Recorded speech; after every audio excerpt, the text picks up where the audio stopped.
Hey, what's up, everyone? It's Dr. Glenn Vo, streaming live from SmileCon, and I'm super excited. I'm actually super excited. Been trying to track this man down for so long. He's so busy. It's the president of the ADA, Dr. Brett Kessler.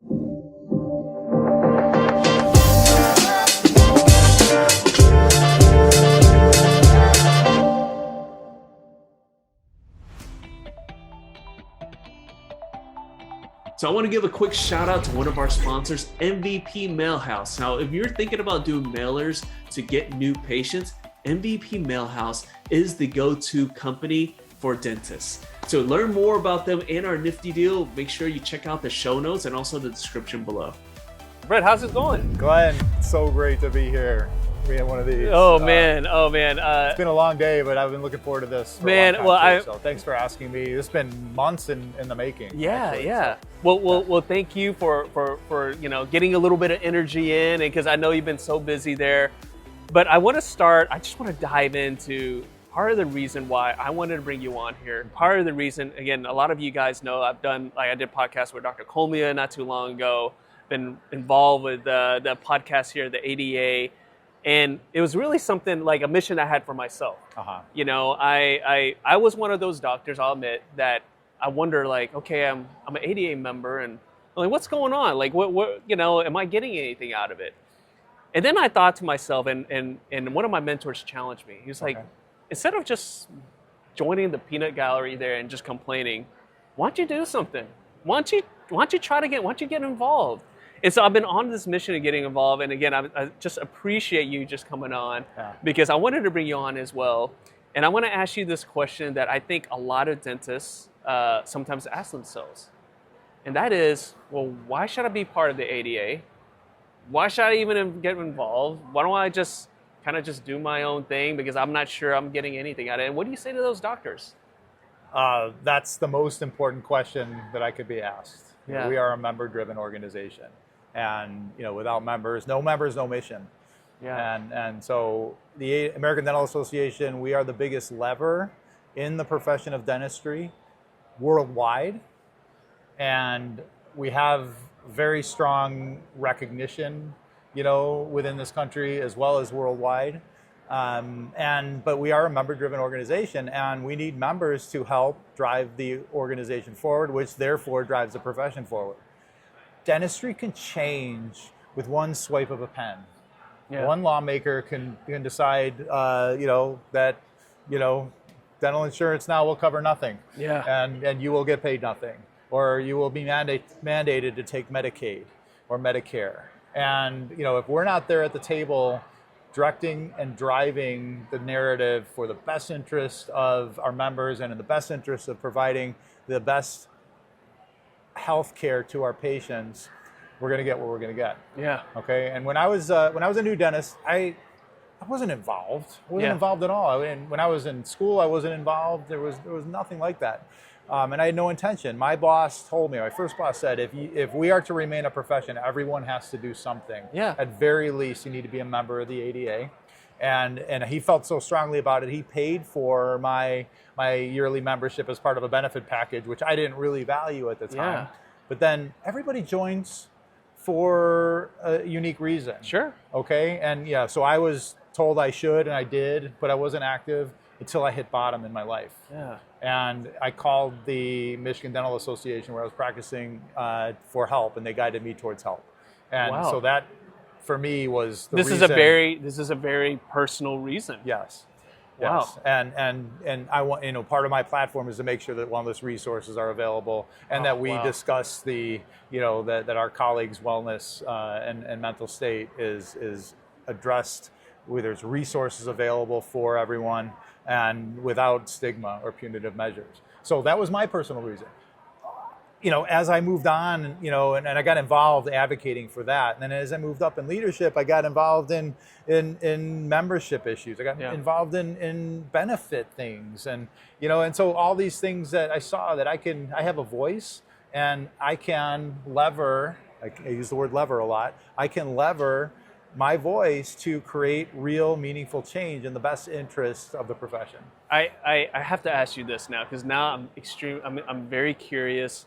That dentist that the first doctor that you worked with.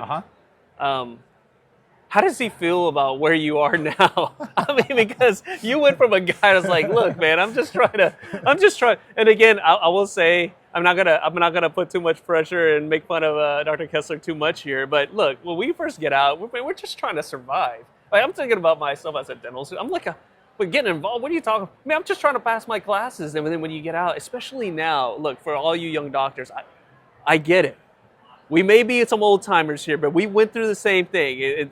Things are a little bit different. Fashion's a little bit different, right? But you went through the same thing. The uncertainty, like, hey, I'm just trying to make a living here. I got loans to pay and whatnot. But how does he feel now? I mean, because it's like. So actually, I saw him like 6 or 7 years ago at an ADA meeting. Really? And I hadn't seen him in a long time, and I haven't really seen him since. Yeah. I haven't seen him since. His name is Robert Terry.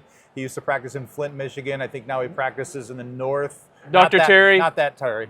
Oh, okay, go ahead. There's a famous Dr. Terry. He's not the famous one. Oh, okay. But this guy's one of the best dentists I've ever worked with. What I'm saying is, if anyone knows who that dentist is, make sure that you got a lot of jokes that you need to bring to this man right here. I just want to say that. So I'm sure Rob and many others along the way lost a lot of money on me. Because this was not on anyone's bingo card. It definitely wasn't on mine either. You know, you said something that really resonated with me. And again, I think this is just the timing of this is really appropriate, because a lot of times people are like, well, why should I even register to vote? You know, why should I even vote? You know, my vote doesn't even count, you know, the way the electoral college is, and et cetera, et cetera. And the thing is that people have like sacrificed so much for that opportunity. Now, as a dentist, put your dentist hat on and think about just our voice. Like, there's a lot of sacrifice, there's a lot of things that other dentists before us have worked so hard to get. And if you're not there to carry on the baton, then we lose that opportunity. And then again, I just compare it to, imagine someone took your voting rights away. Yeah, you can't vote anymore. So sorry, right? I mean, everyone will be outraged. And here, people are like, well, I'm not gonna put any of my time in. I'm not gonna put my money in. I'm gonna do all those things. And again, I think but that's a real thing. That's a real thing. If the funding is not there, the support's not there, that's a real thing that someone outside of her profession can truly. And you know how dentists are. We hate it when people outside of our profession. We can't stand it when insurance tells us things. Don't tell us what to do. Don't tell us what to do. But can you imagine if we just didn't have a voice and someone in the government can tell us what to do? That's a scary thought. Many countries where you don't have a voice. The government does run it, and it is things are mandated. And you know, and here we're still America. We're still the best country in the world, and we have an opportunity to practice the best level of dentistry in the world. And but the politics of healthcare is a funny game, and a game I never ever thought I was going to be in. Things move very, very slowly at the national level. We all watch the news. Nothing happens in Washington, and when they do, it's a surprise, especially in dentistry. But at the local level, I don't care who's president of the United States. They don't help fix potholes in Denver, Colorado, where I am. But we made great strides at the local level, and that's where we're trying to really put an effort. Because if you think about it, we have 50 different state dental practice acts. Every state is different in some way, and that's where our voice really counts, and that's where our biggest influence and opportunity for influence happens. Now, for those who are watching, and they're probably thinking, okay, we hear you, Doc. We hear you. Okay, I understand that. But okay, if I join, what can I do? Like, what can I do? How can I get involved? And I think that's a lot of younger dentists are always saying. They're like, well, hey, I'm not like Dr. Kessler. Heck, I'm not even like you, Dr. Vo. I'm just some guy, or I'm just some girl, right? Exactly. But I'm just some guy and girl. And I'm just like, look, I mean, there's a place and there's a role for everyone. But what do you say to those doctors? It's like, well, okay, I mean, I can pay my dues, but how can I get more involved beyond that? I got started at the Metro Denver Dental Society, which was my local component, and I was really on this trajectory. I wanted to be the best dentist that I could possibly be, and I was, when I was practicing, I had a really successful practice. I'm very proud of the work that I did and the patients that I've served, and so CE was really important to me. So I got involved that way. I asked to be involved with the CE committee at MDDS. And so I started helping formulate the roster of speakers at the Rocky Mountain Dental Convention. And, things just kept leading. I found other things I was passionate about. At very least, I showed up to networking events. When I moved to Colorado, I didn't know anybody. Yeah. And so they had these welcoming events, and I showed up, and hey, Dr. Kessler, Brett, nice to meet you. Where do you practice? And and all of a sudden, people were, I was connected with like-minded people. And like I said, everyone has their own reason to practice, or I'm sorry, to join. And I think that the ADA will be, we've restructured a lot of our business structures at the ADA that we can be relevant. I'm going to kind of go off on a tangent here, if that's sure, okay. yeah. We have about 160,000 members, plus or minus, okay? And about 3,000 to 4,000 of those members are active face-to-face in some way, shape, or form. They're in leadership at the local level, state level, they're involved in committees, councils, national level, that kind of thing. 155,000 of us interact with the ADA and organized dentistry through digital means. We need to become the best possible digital platform that's out there, because that's where our members are. Yeah. And so we restructured our entire foundation of the organization to set us up to become a relevant digital entity for dentistry, the relevant digital entity for dentistry. So that's really where we're going. Well, I mean, I'm glad that you brought that up, because I think a lot of times people are like, well, what the ADA is doing is not relevant anymore. But you just demonstrated there that you guys do listen, and they do, right? Because again, I've talked to Dr. Kessler, talked to Dr. Comley, talked to a lot of people, a lot of hardworking folks here. Guys, I mean, first of all, we're at SmileCon. This is not an easy undertaking. And it's also not an easy undertaking to make sure that everyone's needs are met. And again, I like to just compare things. I know a lot of people don't like to talk about our government and whatnot, but look, there's a lot of things that the government does for us that you don't get in other countries. So it's very easy to just complain about. It's almost like the first world problems phenomenon, right? But I always want to go back to this, is something that you said here, is that first step is try to get involved, right? If you complain, then you're never going to have a place. But if you, become a member and you try to get involved, then you're going to find a place, just like you did, right? You started at the CE level and then moved up from there. Now, I'm going to ask this before we jump off here, because I have to know, what possessed you to want to be the president of the ADA? Did you just wake up one morning like, I want a lot of work on my plate. I mean, I just don't have enough to do. Like, what possessed you to do that? I don't know. But it is I will say that it is an honor there. But was that something that you've always had, I think I want to do something. I really want to serve in that capacity, because really, you're really serving the benefit of all of us fellow dentists. Or is this something that, you just felt like someone needed to step up and you wanted to take that baton? Tell us about that. So when I turned 50, I'm 56 right now, I asked myself some midlife questions. Not midlife crisis, but midlife questions. What do I want to do with the second half of my life? What do I want to do with the second half of my career? How can I be more impactful to the world than I am right now? I love being a dentist, and I owned a really successful practice in Northeast Denver. Like I said, I'm really proud of the work that I did and the relationships I had with my patients. But is this what I want to do for the rest of my life? And so at that, and so I meditated, I prayed, I journaled, and so I made a decision to sell the practice. Yeah. And I practiced with my wife, and it took her a couple of years. I kind of planted a seed a few years prior, but we finally I got her to come around. Yeah. And so I decided to sell the practice that year. That was the year that I decided to run for the Board of Trustees of the American Dental Association. Okay, I'd been moving myself up in relevance and the leadership ladder, and I was president of Colorado Dental Association in 2013, 14, 15. Then I was selected to serve on a council on dental benefit plans, where I really got to look at how can we blow up this insurance model that's not working for us anymore. And then that was the year when I was finishing that. That's the year I turned 50. That's the year I'm like, I'm not done yet with this benefit thing. Yeah. And so I decided to go for the board of trustees, and we're pushing really hard to revamp how we get paid and how patients can truly benefit from a real benefit, not the benefit package that we have.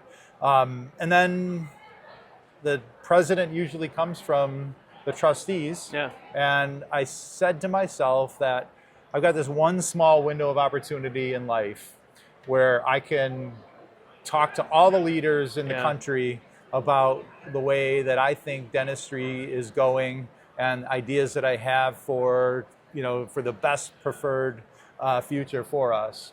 And at very least, and I know I'm pretty far out there sometimes, and a lot of times I'm ahead of what people are ready to accept, and that's okay. But at least if I planted a seed and a few years later it turned to fruition, then I'd be satisfied. But I had that opportunity to at least talk about my platform to my colleagues in leadership, and then I won.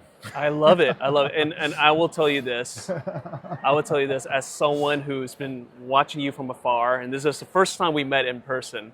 Long overdue, Glenn. Long overdue. We definitely did the right thing. But I want to give kudos to you because you just wanting to include as many people as possible.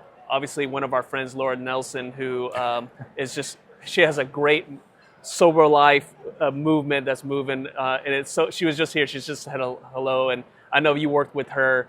But out of all the years of myself podcasting and having my social media group and whatnot, you were the only ADA president who, like, with open arms, like, absolutely, I want to talk to your members. I want to talk to you. I want to get to know you. So I want to thank you for doing that, and I want you guys to know that this man is sincere about making things different. And he's not just saying it, he's actually showing it. There's a reason why you see him here on this podcast here, because he really wanted to reach out there. And so I just want to acknowledge that, Dr. Kessler, because it's like, that means a lot to me, but also just the passion that you're speaking about why we should be involved. I mean, that is true. This is our profession. This profession is given not only yourself, but to me and most of the people here at this building and also watching this podcast. It's given a lot to us. It's given us such an amazing life. It's given us a great life. That's the beauty of this. And I want to make sure that it's relevant, not only for us. The ADA has a dual mission. The mission is to ensure our members' success, and the second is to improve the overall health of the communities we serve. I think they are mutually beneficial. You improve the health, we do well. Yeah, and we live great lives. I love that. Before we jump off here, I do have a request of you. Yes. And that is, we always have members just asking different questions, like what is the ADA doing or whatnot. And I told them, I was like, look, you can come into a room and you just start complaining, right? You can just start complaining. Or you can do something, or you can talk to someone. I'd like to invite you and maybe a few other ADA leaders to almost like a town hall meeting. And just, let's just all talk and your concerns, everything that you share with me. Would you be open to that? Of course, absolutely. Awesome. Thanks for the invitation, and we can talk about who you'd like to have join me. I mean, that would be amazing. Again, this is not like, hey, I'm just going to put him in front of the firing squad, guys. Okay, this is not what this is. Let me just say that though. This is a town hall meeting. This is collaborative, right? But again, I would want you and a few other leaders. And look, guys, let's stop just complaining, and let's just stop saying like what we don't like. Let's have a dialogue, and then let's get involved and try to change it. If there's certain things that you have some good ideas, heck, maybe you have some good ideas that Dr. Kessler and a few of the leaders haven't heard yet. Yeah. Maybe, I'm sure you would love to hear those things. Yeah, I was going to tell you that these kind of conversations help me lead better. Yeah. It gives me a finger of the pulse of the members of what's really important to them. And I can share what I've done or what we've done as an organization along those lines already. And we've got things that are, low-hanging fruit, and we got things that are really big mountains to climb. Yeah. But I welcome conversations, absolutely. Dr. Kessler, thank you so much for jumping on. This is long overdue, but it's not going to be the only one. I'm going to keep on needling him to bring him back, especially doing that town hall. But thank you so much for jumping on. Guys, thanks for tuning in. We'll see you all next time. Thank you.